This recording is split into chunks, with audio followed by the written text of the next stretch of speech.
Hundreds of volunteers with non-government organizations have launched efforts to get vulnerable Afghans out of the country. Many of those volunteers working around the clock, thousands of miles from Afghanistan, setting up makeshift information centers, all in an effort to get their former battle buddies out of the country. 27-year veteran Marine Worth Parker says his group will continue their work regardless of the dangers. We've dealt with Taliban and ISIS suicide bombs for 2 decades. Our commitment is unwavering. Through working with organizations like No One Left Behind, a nonprofit that's been resettling Iraqi and Afghan interpreters since 2014, Parker says as many as 1,400 people have been evacuated through private efforts.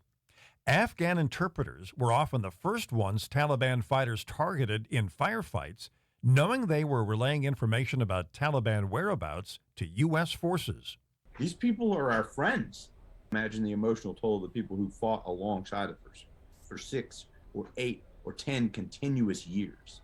Parker says many of those rescue efforts are extremely personal. A Marine Parker was deployed with was killed in 2014. He was the kind of guy who was, an absolute legend in our community. Parker says he then got a phone call. I got a message the other day from the Raider Network that, hey, that particular Marine's interpreter who worked closely with him and who he cared about needs to get out. What can we do? And within about 36 hours of lighting up that network, I got pictures of him on a plane.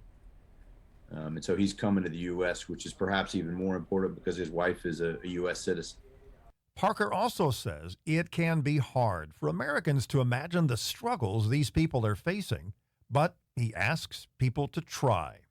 Imagine that I call you in the middle of the night, tomorrow morning, better yet, 2 o'clock in the morning. I tell you, get your kids, put on your clothes, and stuff as much cash as you have in hand in your pockets, and get to the airport. And then we're going to hopefully get you through the Taliban, and then we're going to get you through a throng of thousands of people that a friend of mine described as a 400-meter mosh pit at a Metallica concert.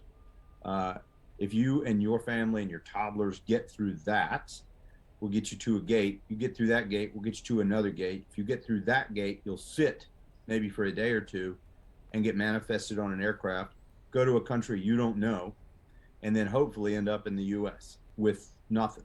Ultimately, Parker says now is the time for Americans to act like Americans and help those in need. We have such a great national opportunity here to become a better people.